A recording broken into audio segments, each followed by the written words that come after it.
नमस्कार, मैं हुसैन रिजवी और इंडिया टीवी के चुनाव मंच में एक बार फिर से आपका बहुत बहुत स्वागत है। इस वक्त हम लखनऊ में हैं, अदब के शहर लखनऊ में, और बहुत अदब से, बहुत सलीके से हम अपनी चुनावी चर्चा को आगे बढ़ा रहे हैं। 3 खास मेहमान हमारे साथ हैं। उत्तर प्रदेश सरकार में मंत्री मोहसिन रजा साहब, नसीमुद्दीन सिद्दीकी साहब कांग्रेस के नुमाइंदे, और अब्दुल हफीज़ गांधी समाजवादी पार्टी को रिप्रेजेंट करते हैं। हम आज लखनऊ में हैं और यहाँ से करीब 250 किलोमीटर फासले पर एक शहर है जिसका नाम है गोरखपुर। और इस अवध के इलाके में एक कहावत बहुत मशहूर है, जिसको ना दे मौला उसको दें आसिफुद्दौला। और इस कहावत की 2 जिंदा मिसालें आज भी गोरखपुर में मौजूद हैं, एक इमामबाड़ा और दूसरा गोरखनाथ मठ। इस सेशन में हम उत्तर प्रदेश में खास तौर से उत्तर प्रदेश के मुख्यमंत्री योगी आदित्यनाथ और मुसलमानों के रिश्तों पर बात करेंगे। तो सबसे पहले मैं सवालों के सिलसिले की शुरुआत मोहसिन रजा साहब से करना चाहता हूँ। मोहसिन रजा साहब, आप अकेले नुमाइंदे हैं पूरी काबीना में यूपी गवर्नमेंट की, तो सबका नसीब आप जैसा नहीं है। तो मुसलमानों के साथ क्या कोई परेशानी है, कोई दिक्कत है? क्यों वो बार बार शिकायत कर रहा है कि वो अलग थलग सा है, वो सप्रेस फील कर रहा है? ये बहुत सारे लोग इस तरह की शिकायत कर रहे हैं। मैं देख रहा था सुबह से भी आपके काफ़ी लोग आए, उससे पहले मदनी साहब भी बोल कर गए हैं जी। आज मदनी साहब जो हमारे संसद को सुशोभित करते थे, आज वो अपने आप का वक्तव्य दे कर गए हैं। क्योंकि ये चुनाव का माहौल है, हम लोग हमेशा जनहित और देशहित की बात करते हैं, हम जनता के हितों के लिए लड़ते हैं। हमारा सत्ता का माध्यम सेवा होता है, हम सत्ता में आते हैं सेवा भाव के लिए। ये मेवा खाने वाले लोग हैं। जब जब सत्ता बदलना या चुनाव पास आते हैं, तो आज मैं असद मदनी साहब को देख रहा था किस तरह के बयान वो दे रहे थे। लेकिन मैं बताना ये चाहता हूं कि आज देश में आदरणीय मोदी जी के नेतृत्व की सरकार पिछले 7 वर्षों से है। उत्तर प्रदेश में आदरणीय योगी जी के नेतृत्व की सरकार 4.5 वर्षों से है। कोई भी एक भी दंगा बता दीजिए उत्तर प्रदेश में पिछली समाजवादी पार्टी की सरकार के दौरान। रोज दंगे, अपराध, बलात्कार, लूट, किसी का मकान कब्जा करना, बेटियां निकल नहीं सकती थी। आज कानून का राज है। आज एक अच्छा माहौल है पूरे उत्तर प्रदेश के अंदर, और इसका परसेप्शन खाली उत्तर प्रदेश तक सीमित नहीं है, देश से निकलकर विदेशों में है। चाहे आप आदरणीय योगी सरकार की बात ऑस्ट्रेलिया में कर लीजिए, इंग्लैंड में कर लीजिए, साउथ अफ्रीका में कर लीजिए। तो इसका मतलब है कि पूरे विश्व स्तर पर उत्तर प्रदेश को स्थापित किया है भारतीय जनता पार्टी आदरणीय योगी जी की सरकार ने। इसलिए ये कहना अपने आप में कि मुसलमानों का नसीब, मुसलमानों का नहीं, देश के प्रदेश के 24 करोड़ लोगों का नसीब बहुत अच्छा है कि भारतीय जनता पार्टी के आदरणीय योगी जी के नेतृत्व की सरकार। ये हमारे 24 करोड़ जनता के नसीब की बात है। क्योंकि बदनसीबी हमारी तब थी जब हमारे लोगों को लूटा जा रहा था। अल्पसंख्यक समाज को लूटने का काम हमारे 2 सहयोगी खड़े हैं, ये जवाब देंगे, इनसे जवाब लीजिए। और प्रदेश की जनता ने इनसे जवाब लेकर इनको किनारे बैठाल भी दिया है। चाहे वो समाजवादी पार्टी रही हो, कांग्रेस रही हो, इन्होंने कितना लूटा है कि इसका कोई अंदाजा ही नहीं है। पूरे देश में सब जानते हैं कि अल्पसंख्यकों का दोहन अगर किसी ने, और खासकर मुस्लिम समाज का किया है, तो वो समाजवादी पार्टी और उससे पहले कांग्रेस ने किया है सन 47 से आज तक। अगर आज सन 47 के बाद तमाम दबे कुचले मुस्लिम परिवारों को घर मिल रहे हैं, लाखों के 42 लाख घर हमने उत्तर प्रदेश में प्रधानमंत्री आवास योजना के तहत बनाकर दिए हैं उत्तर प्रदेश के अंदर, और उसमें कम से कम 10 लाख के आसपास अल्पसंख्यक परिवार हैं जिनको घर मिले हैं, छत मिली है। ये कभी क्या हो इन्होंने, इनके पास कोई ऐसे आंकड़े हो तो बताएं। इनके आंकड़े ये होंगे कि इनके पास कितने मंत्री भ्रष्टाचारी रहे, उनको जेल भेजा गया, कितना बड़ा स्पेक्ट्रम घोटाला 1,75,000 करोड़ का कांग्रेस अभी बताएगी अपने बहुत अच्छी बातें हमारे नसीम भाई आपको बताएंगे कि आज चूंकि अब वो यहां आ गए हैं तो आज कांग्रेस का बखान करेंगे कि मतलब इससे अच्छी कोई पार्टी नहीं है। ठीक है, चाहे उसने लूट के फेंक दिया हो अल्पसंख्यकों को। आज अल्पसंख्यक सबसे ज्यादा संपन्न है देश में आदरणीय मोदी जी की सरकार के तहत, और उत्तर प्रदेश में आदरणीय योगी। परेशान कौन लोग हैं? जिनकी दुकानें बंद हुई हैं, जो ठेकेदारी करते थे वो परेशान हुए हैं। ऐसे ठेकेदारों की दुकानें बंद की हैं भारतीय जनता पार्टी ने, क्योंकि आज हम जो योजनाएं दे रहे हैं वो पारदर्शी हैं और उनके घर तक पहुंचाने का काम कर रहे हैं। ठीक है, अब इस पर दोनों और मेहमानों की राय ले लेते हैं। अब्दुल हफीज गांधी, पहले आपसे, फिर उसके बाद नसीम भाई के पास जाएंगे। अब्दुल हफीज, आप ये बताएं जरा कि क्या आपके दौर से और आज के वक्त में योगी आदित्यनाथ के दौर में बहुत सारे लोग ये बातें कह रहे हैं कि लॉलेसनेस को लेकर के हालात पहले से बेहतर हुए हैं। क्या लॉ एंड ऑर्डर पहले से बेहतर है? आप क्या देख रहे हैं इसके बारे में? जहाँ तक लॉ एंड ऑर्डर की बात है तो मैं एनसीआरबी का 2020 का भी डाटा आया है, उससे शुरुआत करूंगा। विमेन एट्रॉसिटीज में नंबर 1, डॉरी डेथ में नंबर 1, जितने भी संगीन क्राइम्स होते हैं नंबर 1, दलित्स के खिलाफ एट्रॉसिटी में नंबर 1। 2016 से लेकर 2019 तक 160% जो सेडिशन है उसमें केसेस बढ़े हैं। और मैं आपको बता दूं कि सेडिशन में जो कन्विक्शन रेट है वो 3.3 है, यानी कि ज्यादातर लोग छूट जाते हैं क्योंकि इनकी सरकारें फर्जी मुकदमे करती हैं और बोलने की आजादी पर पाबंदी लगाती हैं। जहां तक सवाल है, अभी बहुत बड़ी बड़ी बातें मोहसिन रजा साहब कर रहे थे, बीजेपी और मुसलमानों का क्या ताल्लुक है, इसके सिलसिले से बोलना चाहूंगा। सबसे बड़ा उदाहरण तो मोहसिन रजा साहब हैं। 2014 में एक मुस्लिम को टिकट नहीं दिया, 2017 में एक मुस्लिम को टिकट नहीं दिया, 2019 में एक मुस्लिम को टिकट नहीं दिया। और संवैधानिक व्यवस्था के तहत हर किसी नागरिक को अधिकार है कि वो राजनीतिक तौर पर, वो शैक्षणिक तौर पर विकास करे, लेकिन भारतीय जनता पार्टी को इसकी चिंता नहीं है। भारतीय जनता पार्टी को चिंता है दिखावे की। तो तेजपात के पत्ते की तरह मोहसिन रजा साहब को लाया गया और थोड़ा सा सुगंध बढ़ा ली गई और कह दिया गया कि हम मुसलमानों का विकास करते हैं, लेकिन ये मुसलमानों के हितैषी नहीं है। मैं आपको बताऊं कि 2015 और 2016 का अगर आप डाटा उठाकर देखें, मल्टी डेवलपमेंट सेक्टोरल स्कीम से माइनॉरिटी वेलफेयर के लिए होती है। जब हमारी सरकार थी तो उसका यूटिलाइजेशन रेट था 62%। हाफिज साहब, एक मिनट मुझे मौका, एक मिनट बस मौका दीजिए। अगर एक बात आप कहेंगे, नहीं, एक बस मौका दे दीजिए क्योंकि मैंने डाटा कोट कर दिया। एक बस मौका दे दीजिए। 62% हमने उस पैसे का इस्तेमाल किया। जब इनकी सरकार आई तो वो डाटा कहां पर गिर गया? 39%, 31%, और आज की डेट में 9.9% उस पैसे का इस्तेमाल हो रहा है। वो सारा का सारा पैसा केंद्र सरकार को वापस जा रहा है। यह है इनका सबका साथ, सबका विकास, सबका विश्वास, सबका प्रयास। ये किसी के नहीं है। अगर इन्होंने काम किया होता तो आज इनको पोलराइजेशन की जरूरत नहीं पड़ती। मैं आपके एक एक सवाल का जवाब दूंगा, बताइए। नसीम साहब, आपकी इजाजत से मैं पहले उनके सवाल का एक जवाब ले लूं मोहसिन रजा साहब से। मोहसिन साहब, देखिए, एक तो बड़ा जो बात उन्होंने कही कि टिकट मुसलमानों को नहीं दिया जाता है, और उसके पीछे एक तर्क ये दे दिया जाता है कि भाई विनिबिलिटी, जीतने की जो सलाहियत है वो कितनी किस्में है उसके एतबार पर होता है। लेकिन एक ऐसा सूबा जहां करीब 20% मुसलमान बसता है, तकरीबन 150 सीटें ऐसी हैं जहां पर मुसलमानों का वोट डिसाइसिव है, बहुत सारी ऐसी सीटें हैं जहां पर वो 50% के आसपास है, तो भी आपको एक कैंडिडेट ऐसा नहीं मिल पाता। तो चलिए कम से कम यही बता दीजिए कि 2022 में मोहसिन रजा क्या कैंडिडेट होने जा रहे हैं कहीं से? हमारी आपको टिकट मिल रहा है? हमारे नेतृत्व ने यह तय किया कि पहले हम भागीदारी देंगे। आप अगर हम सत्ता में आते हैं तो प्रतिनिधित्व देते हैं सत्ता में, हम टिकट की लालच नहीं देते हैं। लालच देने वाले ये लोग हैं, 100 वो देंगे, 100 ये बांटेंगे, 100 बहन जी बांटेंगी, तो हो गए ना 300-400। अब इससे ज्यादा और कितने लड़ा दिए जाएं? प्रतिनिधित्व ये देने के नाम पे पैसे मांग लेते हैं, टिकट देने के नाम पर भ्रष्टाचार होता है, पैसा लिया जाता है। तो भारतीय जनता पार्टी में ईमानदारी से मोहसिन रजा की तरह किसी छोटे से कार्यकर्ता को मंत्री बनाकर और प्रतिनिधित्व दिया जाता है, वो प्रतिनिधित्व मोहसिन रजा कर रहे हैं। तो हमारी पारदर्शी और हमारी ईमानदारी पर कोई शक नहीं करना चाहिए। ये अपना बताएं कि ये 100 क्यों? अच्छा, अब तो आज तो अखिलेश जी नाम भी नहीं लेना चाह रहे, अब तो वो बात ही नहीं करना चाहते।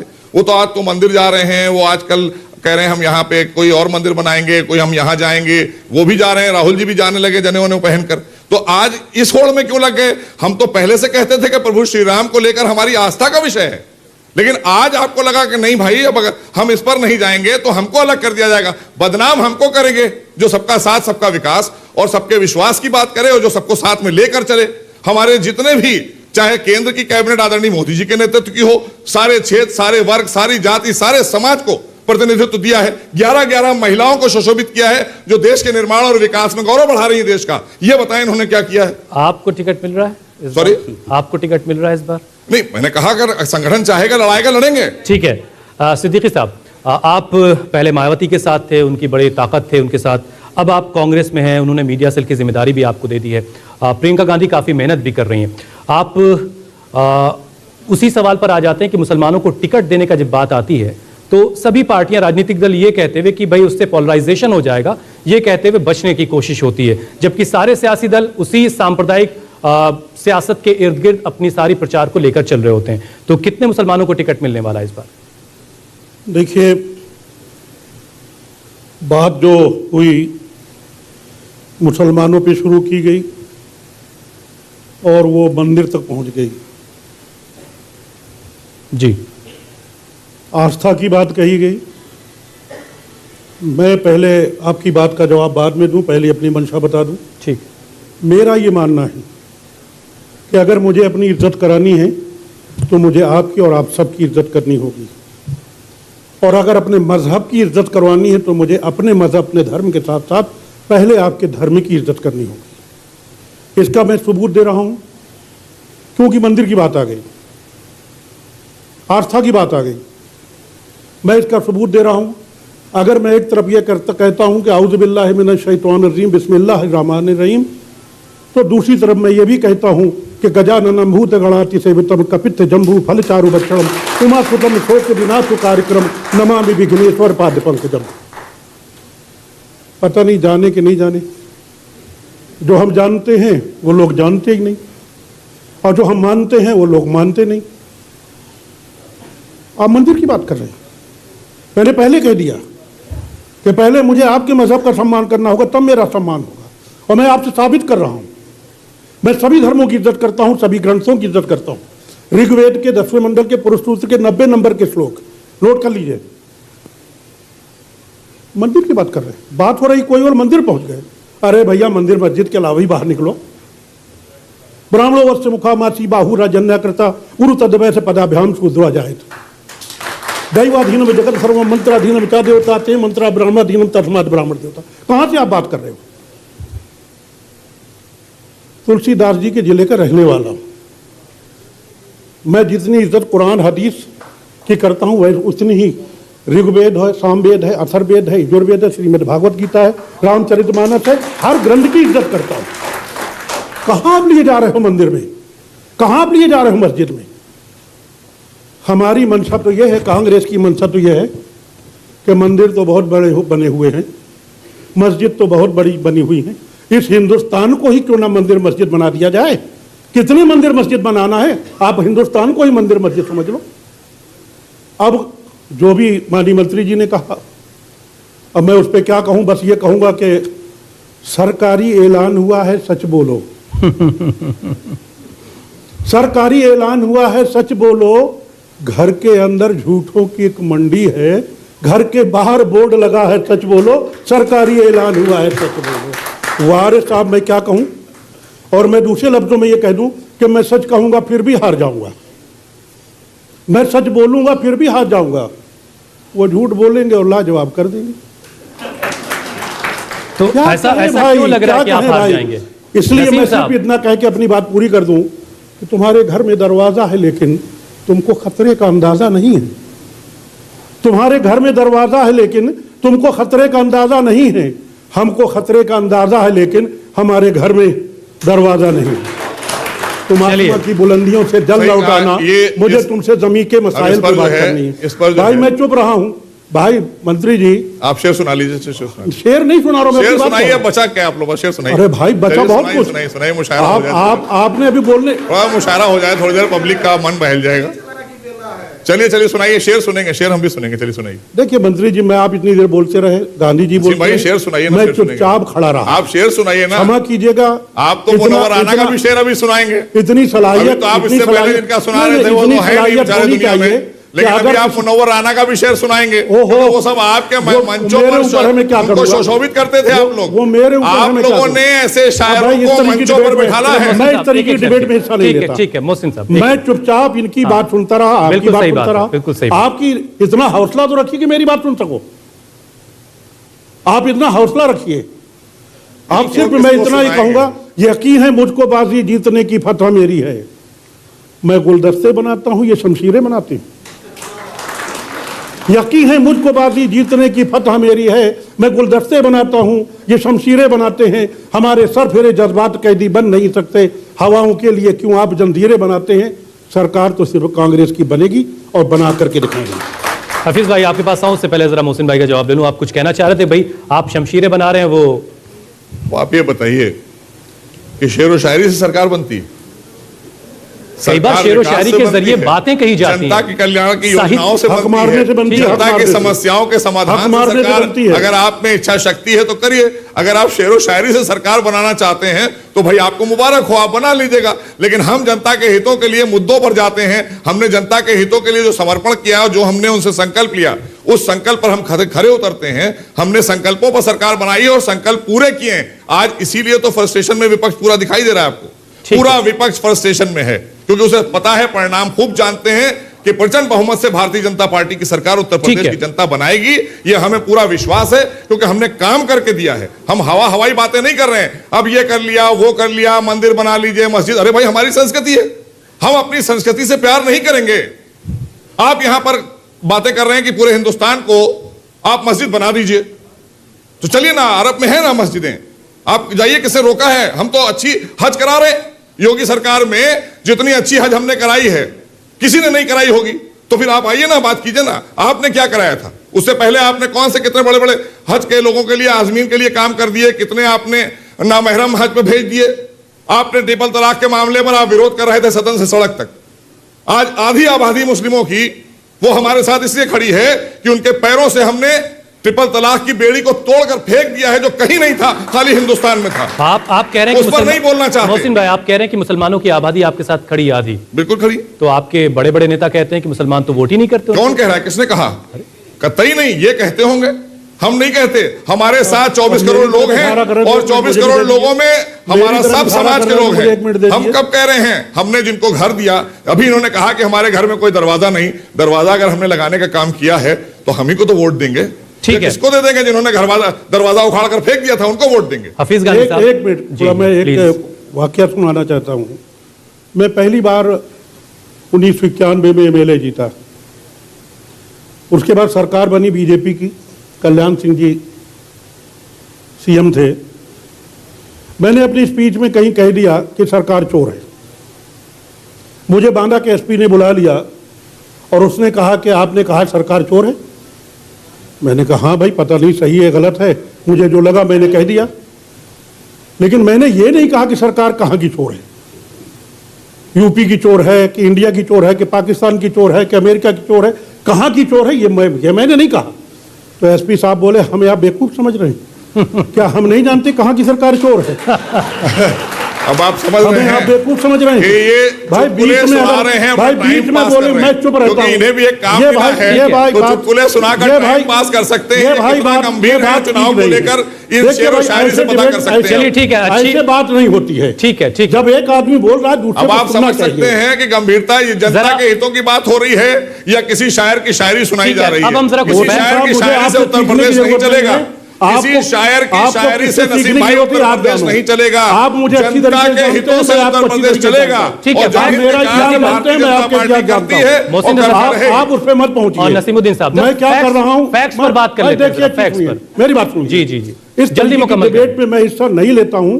मैं संजीदगी से अलग सुनता हूं। अगर एक एक लफ्ज अपनी बुराई मैंने सुनी, इतनी साहस तो आपके अंदर भी होना चाहिए ना। क्या ठीक है, ये नसीहत ले ली है मोहसिन भाई ने। संजीदगी नहीं ठीक है, हमारे में साहस भी है और संजीदगी भी है। फिर बीच में बोले, भी मैं बहुत सम्मान के साथ बात कर रहा हूँ। आप शेर व शायरी सुनाए पड़े, अब हम कब तक शेर सुनेंगे? भाई जनता के हितों की बात कर लीजिए ना। आज हम यहाँ मुशायरे में थोड़ी आए हैं, हम जनता के हितों के लिए आए हैं भाई। और जनता के चुनाव देखिए, आज हम अदब के शहर में, तो ये अदब का जो दामन है वो हमसे नहीं छूटना चाहिए। हफीज गांधी साहब, अखिलेश यादव को भी अब राम जी याद आ रहे हैं, तो क्या ये सियासत ही हमारी कुछ ऐसी है कि वो हिंदू मुसलमान के बगैर मुकम्मल नहीं हो सकती? अब ऐसे वक्त में जब हम चुनाव में जाने वाले हैं, तो एक बार फिर अब अखिलेश यादव भी बता रहे हैं कि वो रोजाना सुबह पूजा करते हैं और राम जी का मंदिर जल्द से जल्द बनकर तैयार हो जाना चाहिए। मैं समझता हूं कि पब्लिक लाइफ में या जो हमारी पॉलिटिक्स होती है उसमें रिलीजन की कोई ज़रूरत नहीं है। रिलीजन मेरा निजी मसला है, मैं जो करूं, लेकिन उसे मुझे बताने की आवश्यकता नहीं है, उसका प्रचार करने की आवश्यकता नहीं है। नहीं तो बता तो रहे हैं वो मंचों पर। सुन ली, देखिए मैंने सुना है। अभी जो मोहसिन साहब कर रहे थे बहुत अच्छे आदमी हैं, लेकिन ये रिफ्लेक्शन है बीजेपी के पॉलिटिक्स का कि आप हंगामा मचाइए और जो रियल इश्यूज हैं उससे ध्यान भटकाइए। वही मोहसिन साहब यहां पर करने की कोशिश कर रहे हैं। ये रोजगार की बात नहीं करेंगे। 24% युवा जो है आज बेरोजगारी की वजह से उनका आत्महत्या का रेट बढ़ चुका है, उसकी बात नहीं करेंगे। करोड़ों लोग, CMI की रिपोर्ट कहती है कि करोड़ों लोगों का रोजगार गया है, ये उसकी बात नहीं करेंगे। किसकी बात करेंगे? अब्बा जान की बात करेंगे, क्योंकि ऐसे मुख्यमंत्री जिनसे एक्सपेक्ट किया जाता है कि वो सर्व समाज की बात करेंगे, क्योंकि इनका नारा है सबका साथ सबका विकास। लेकिन एक खास वर्ग पर चिन्हित करके उस वर्ग को कहते हैं कि वो राशन चोरी करता है। अरे मुझे लगता है कि शर्म आनी चाहिए ये वाक्य कहते हुए। पहली बात कि ये फैक्चुअली रॉन्ग है। दूसरी बात कि आप एक वर्ग को सिर्फ बेनिफिशियरी के तौर पर नहीं देख सकते. You cannot reduce a particular section of the society into a beneficiary. He is a citizen of India and as a citizen of India he is entitled to all the rights. हर कोई अधिकार है. लेकिन Bharatiya Janata party, संविधान से इनका कोई नाता नहीं है, भारतीय जनता पार्टी को कानून से नाता नहीं है. ये प्यार के खिलाफ तो कानून बना सकते हैं लेकिन नफरत के खिलाफ कानून नहीं बनाएंगे. देश में जिस तरह की घटनाएं हो रही हैं, उत्तर प्रदेश में जिस तरह की घटनाएं हो रही हैं, इनसे इनका कोई लेना देना नहीं है. उनको ये बढ़ावा देते हैं. मैं बार बार कह रहा हूं कि किससे मुझे शादी करनी है, किससे शादी नहीं करनी है, ये मेरी प्राइवेट लाइफ है. आप उस प्राइवेट लाइफ को पुलिस क्यों कर रहे हैं? Why you are policing the private life? उसमें मेरी ऑटोनॉमी और जो औरतों की जो एजेंसी है उसको भी आप खतरे में कहीं ना कहीं डाल रहे हैं. तो जिस तरह के एंटी कॉन्स्टिट्यूशनल लॉज आप लेकर आ रहे हैं वो मैं समझता हूं कि भारत के लिए, उत्तर प्रदेश के लिए और किसी भी मैं समझता हूं कि समुदाय के लिए ये ठीक नहीं है. जिस तरह से आप लोगों की सोच को क्रिमिनलाइज कर रहे हैं, लोगों को क्रिमिनलाइज कर रहे हैं, आप पत्रकारों पर जिस तरह से उनके सवाल पूछने पर उन पर एफआईआर कर देते हैं, ये भारत के संविधान की आस्था नहीं है. ये आइडिया ऑफ इंडिया नहीं है. मैं समझता हूं कि आप आइडिया ऑफ इंडिया के खिलाफ काम कर रहे हैं और इसीलिए मुद्दों से ये ध्यान भटकाते हैं. जैसे जैसे चुनाव नजदीक आएगा आप ये देखिएगा किस तरह के कम्युनल इश्यूज लेकर आएंगे. आज भारत को मैं समझता हूं कि कम्युनलिज्म की जरूरत नहीं है. प्यार की जरूरत है, मोहब्बत की जरूरत है, आपसी भाईचारे की जरूरत है. ये वोट, ये राजनीति होती रहेगी. लेकिन मैं समझता हूं कि अगर उत्तर प्रदेश के अंदर, देश के अंदर भाईचारा खत्म हो जाएगा, आपसी जो है मेल झोल खत्म हो जाएगा, तो मैं समझता हूं कि भारत ताकतवर नहीं होगा. जिस भारत को आप विश्व गुरु बनाना चाहते हैं, छोटा-छोटा रखें तो जल्दी-जल्दी हम लोग नफरत की दीवार पर ताकतवर होगा? नहीं हो सकता. प्यार मोहब्बत से होगा. तो मैं साहब आपसे बार-बार कह रहा हूं, आप रियल इश्यूज पर बात कीजिए, आप एम्प्लॉयमेंट पे बात कीजिए, आप बेरोजगारी पे बात कीजिए, आप उन्मूलन पर बात कीजिए, आप संवैधानिक जो वैल्यूज हैं उस पर बात कीजिए. लेकिन आप बात नहीं करेंगे. उत्तर प्रदेश का चुनाव विकास पर होने जा रहा है या हिंदू मुसलमान पर होने जा रहा है? इससे मैं कुछ जोड़ दूं, नहीं कुछ जोड़ दूं जरा उसके बाद. मैं आपको बताना चाहता हूं. एक मिनट. प्रधानमंत्री महोदय अलीगढ़ आए थे, राजा महेंद्र प्रताप स्टेट यूनिवर्सिटी को इनॉग्रल के लिए. योगी आदित्यनाथ भी वहां मौजूद थे और वहां बाकायदा ये जिक्र हुआ कि यूपी के बहुत सारे इलाकों से पलायन हो रहा है, हिंदुओं का पलायन हो रहा है. अब योगी जी के रहते हुए, प्रधानमंत्री नरेंद्र मोदी के रहते हुए अगर हिंदुओं का पलायन हो रहा है तो इसके लिए जिम्मेदार कौन है? हो रहा था. अच्छा. वो नहीं रहा है. अच्छा. हो रहा था क्योंकि पिछली सरकार जब इनकी थी, मैं इन्होंने 2-3 बातें कही, मैं चाह रहा हूं जल्दी जल्दी उनका जवाब दे दें.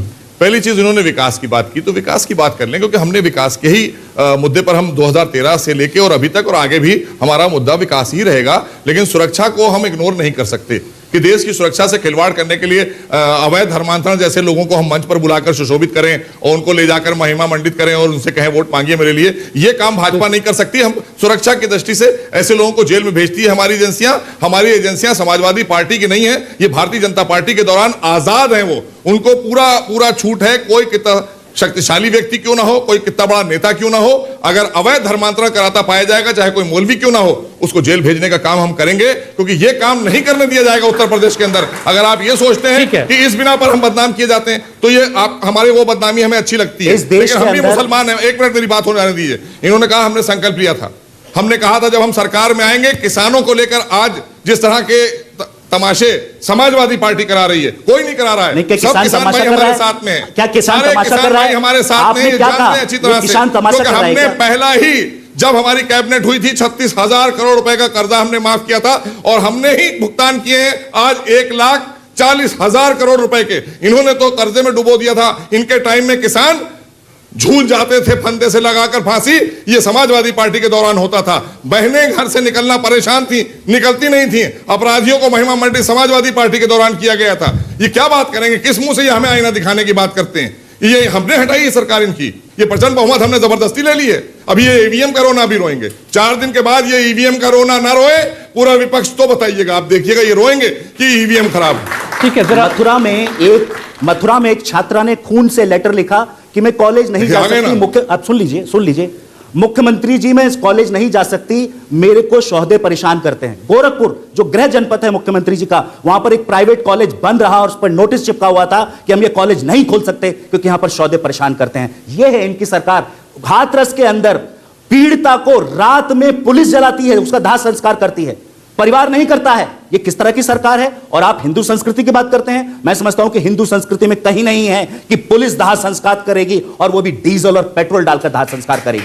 किस धर्म की बात करते हैं आप? धर्म हम भी मानते हैं, धर्म आप भी मानते हैं, लेकिन धर्म को आप राजनीति की तरह इस्तेमाल करते हैं, वो नहीं चलेगा. अभी आपने किसानों की बात की. 22 जनवरी से इन्होंने किसानों से बात नहीं की है और किसानों को क्या क्या क्या नहीं कहते ये? किसानों को आतंकवादी कहा गया, किसानों को खालिस्तानी कहा गया, किसानों को चोर कहा गया, किसानों को मवाली कहा गया।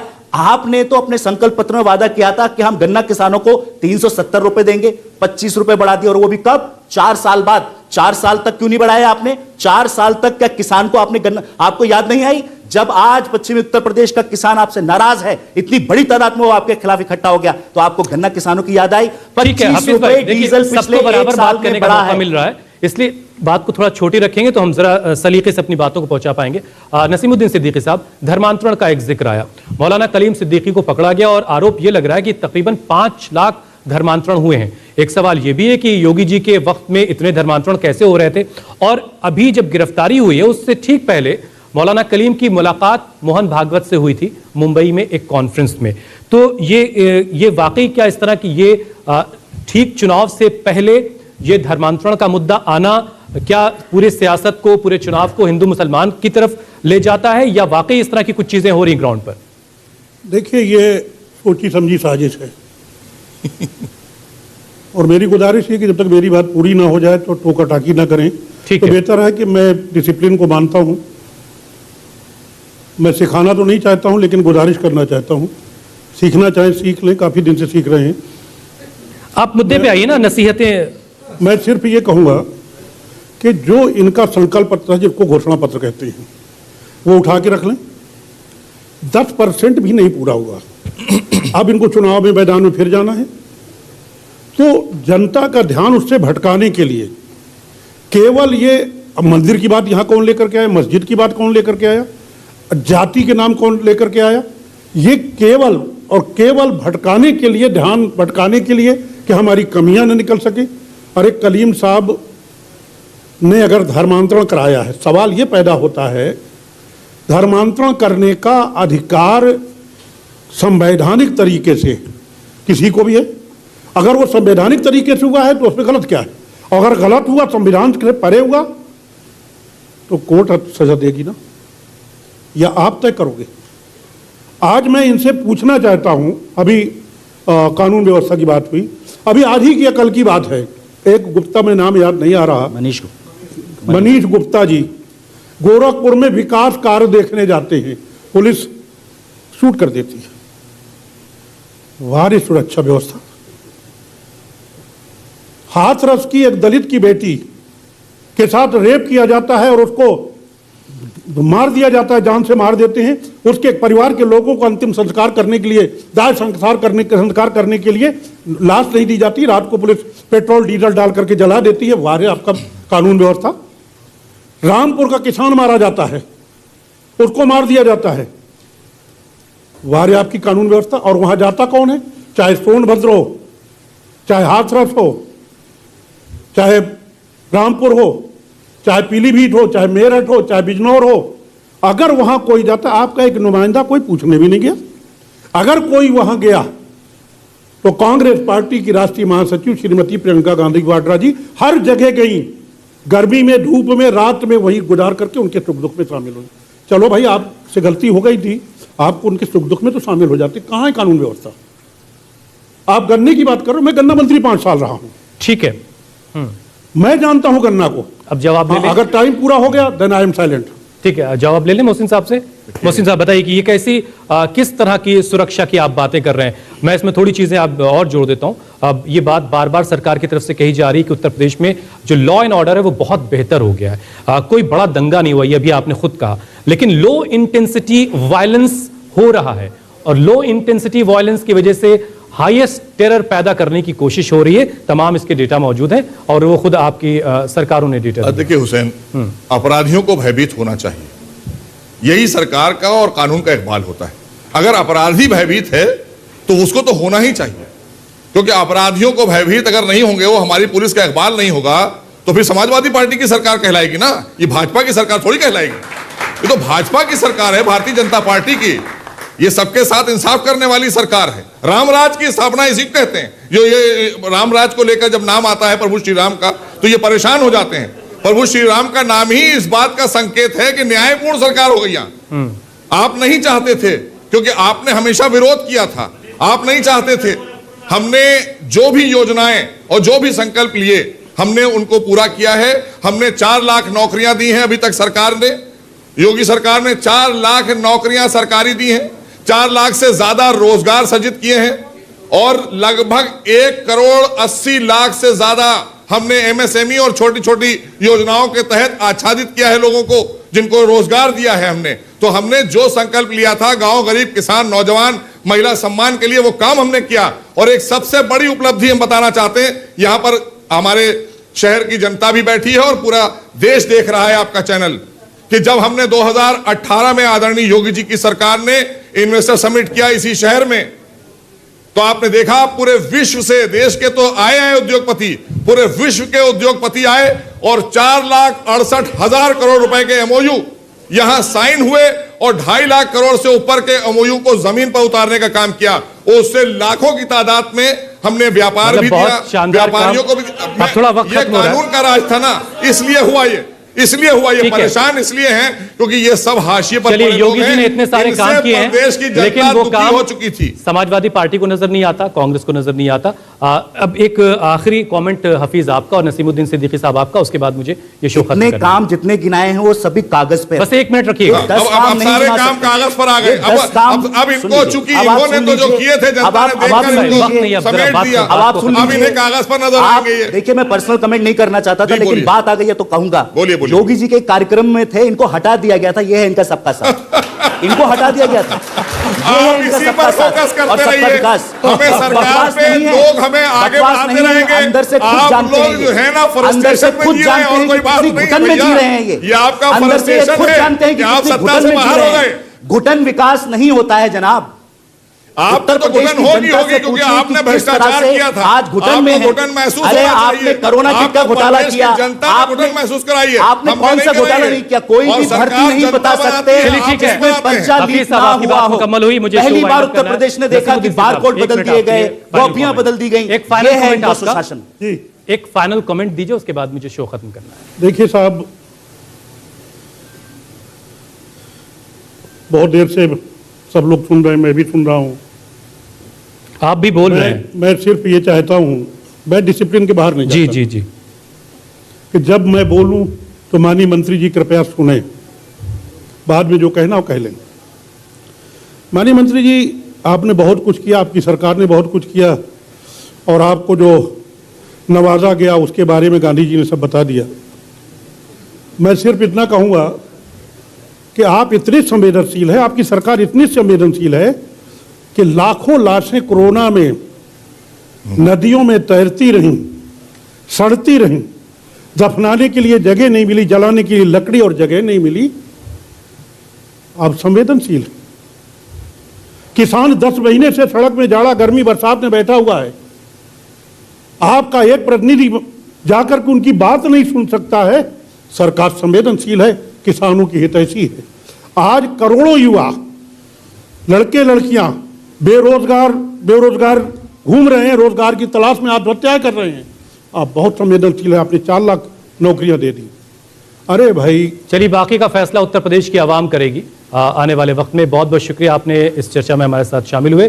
तो उत्तर प्रदेश के मुख्यमंत्री योगी आदित्यनाथ और मुसलमानों के रिश्तों को लेकर के हमने बात की। मुसलमानों की बहुत सारी शिकायतें हैं, लेकिन उम्मीद करते हैं कि जिस तरीके से बीजेपी अब ये दावा कर रही है कि मुसलमानों के बीच जाकर के वो एक बड़ा काम कर रही है और जोड़ने की कोशिश की जाएगी। बहुत सारे वादे और दावे ज़रूर किए जाते हैं, लेकिन हालात ज़मीन पर कुछ ऐसे हैं कि मुसलमानों के बीच काम करने वाले ये बार बार शिकायत करते हैं कि उनके साथ दोहरा रवैया अपनाया जा रहा है। हम उम्मीद करते हैं कि आने वाले वक्त में हालात बेहतर होंगे। बहुत बहुत शुक्रिया।